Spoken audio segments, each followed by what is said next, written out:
got the Congress, with the American people's support, to pass Glass-Steagall, which said, our government is going to guarantee commercial banks, but they are absolutely forbidden to be engaged in any kind of speculation. They cannot get in stock market, insurance, certainly no derivatives or any of the wild gambling that has dominated the American economy since Alan Greenspan took over.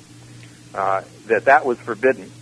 And then the government provided credits to those commercial banks free of speculation with strings attached, where the money had to go into productive investments in industry and agriculture and infrastructure and schools and hospitals and so forth.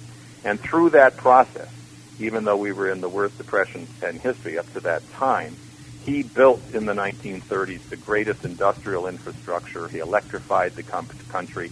He provided water. He built power. He got the nuclear industry going and so forth. And as a result, among other things, we were able to defeat the fascists when it came to war. So we have that Glass-Steagall bill, which separated investment banking from commercial banking and let the investment banks sink or swim with their speculation, that was taken down by Greenspan during the 1990s, the final blow being in 1999. And since that time, you see what happened. Under Bush and Cheney, you had this wild binge of speculation, and when it blew up, these investment banks who had been gambling with this derivative bubble created about $2 quadrillion in derivative, worthless paper, investments that did not rest on anything real. They were gambling on where stock prices would be in the future and various things of that sort. When that blew up under Bush and Cheney and Summers and Geithner and then Bernanke, you, the taxpayer, came to the rescue of these gamblers. And it's still going on. We've pumped in somewhere in the range of $14 to $24 trillion, bailing out worthless paper. And the only way to get out of this is to restore Glass-Steagall now, and basically take the banks and separate off those assets which are pure speculation from those that are investments in the real physical economy, and shove these speculative debts back into the investment banks. Let them sink. We don't need them. We don't need Wall Street. We need our commercial banking system, and we need then to start issuing new credits in great infrastructure projects to put millions of people to work to build the water and the power and so forth that we so desperately need here and around the world. That's the only hope we have. We can do it, but we will not do it as long as this maniac is in the White House. He will veto it. He and his Wall Street controllers will not allow it to happen under his watch, and therefore he simply must be removed, both because of the economic breakdown and because they're willing to go into this war in order to preserve their bankrupt economic system. Well, they're willing to go into war after war after war. I mean, yep. It's actually insane, the number of countries that we're, hitting with drone attacks or, planning on marching against or are currently occupying. I mean, it's absolutely, ludicrous that, and of course the humor in the whole thing is that the man got a Nobel Peace Prize. That's kind of the comedy of the whole thing. LaRouche has always said that the only people who are certified lunatics are people who get the Nobel Prize in economics. They're certified as idiots. Yeah, absolutely. Well, that's basically what those prizes amount to. In reference to Iran again, now I was reading a story earlier today where Defense Minister Barak in Israel was made a statement that playing down speculation that Israel intended to strike Iranian nuclear facilities. Do you have any thoughts on that story? Well, of course they're going to say that until the moment it happens, although, in fact, both Barak and Bibi Netanyahu have been exposed as having been advocating exactly that right now. And this is very carefully coordinated. Barack himself, their defense minister, went to London. He met with Tony Blair, who was the so-called delegate to the Middle East from the Western powers. He met with the defense minister, the new defense minister in England. Barack Obama has been in regular consultations with both the British and the French, preparing this, and with the Israelis. It's a plan that's being worked out now, and anybody who thinks that it can't happen here or that it can't happen now had better wake up. We are closer to World War today than we were in the 19-teens before World War I, and closer than we were in the late 1930s when we faced World War II. Very close, and it has to be stopped now. We can't sit around and talk about elections. LaRouche just released a paper which is called Dumb Democrats, Policy or Principle or Party, in which he just says those Democrats who are giving in, people who have in the past expressed rage at what Obama has done to our economy, some of the leading Democrats who were becoming vocal against the destruction of our cities, the destruction of employment, are beginning to buckle under. Why? Because they think, well, we've got to defend this guy, otherwise we're going to end up getting a Republican president in next November. These are fools. They're absolute fools. We might not even have an election next November if we don't get Obama out of office now. Yeah, that was one of my questions.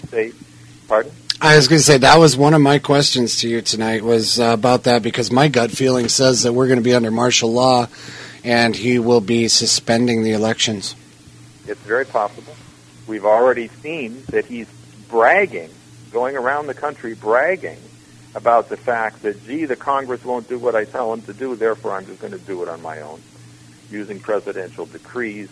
As we've seen in his war powers, he's decided that the War Powers Act that Congress passed in order to stop Nixon's binge of wars has been just thrown out the window. The Constitution that makes clear that only the Congress can declare war.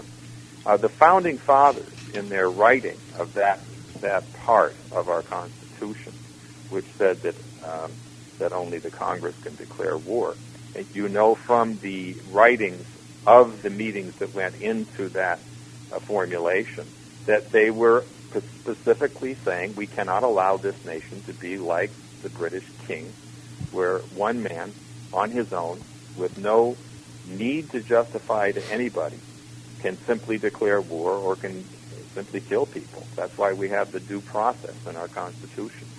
And that's exactly what Obama is doing proudly, getting on national TV to brag of how he had just killed an American citizen and his 16-year-old son and another American citizen who happened to be there in Yemen. And it's okay, he said, because they're terrorists. Where's the evidence that they're terrorists? There's no evidence, because no evidence is required by this emperor, this king, who thinks he needs not follow our constitutional form of government.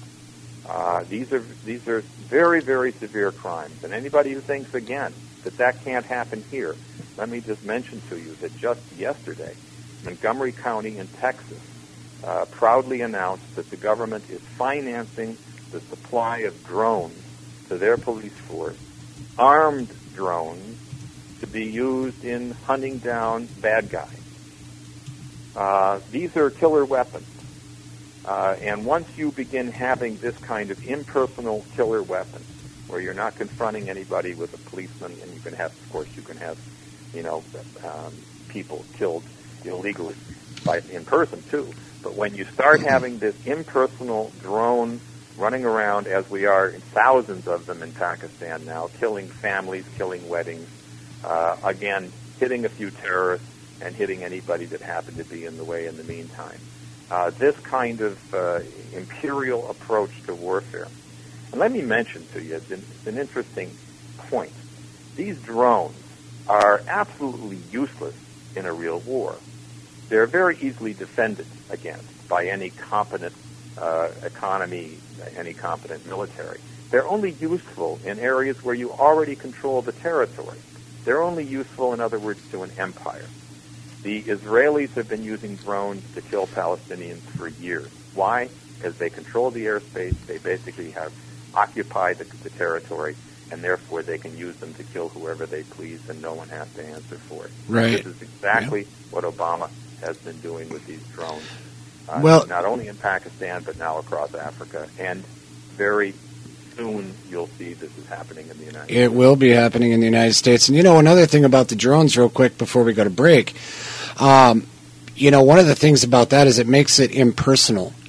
You have people, the way these are set up, these drones, the way they're controlled, they're controlled with video game controllers. They control them with Xbox and PlayStation controllers.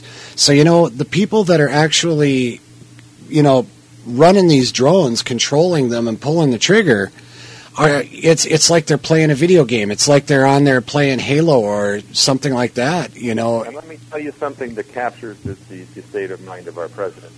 He takes great pleasure in sitting in his office, not the Oval Office, but upstairs, when he's not watching basketball on ESPN, in watching videos of his kills. Yep. Think about that. Yep, he's an absolute maniac, and we're gonna take a little break here. Before you break, okay. Let me just say, you go to our website www.larouchepac.com and give us a call. It's 800-929-7566. 800-929-7566. We'll be glad to send you some of this material. You go to the website, you'll see tons of stuff.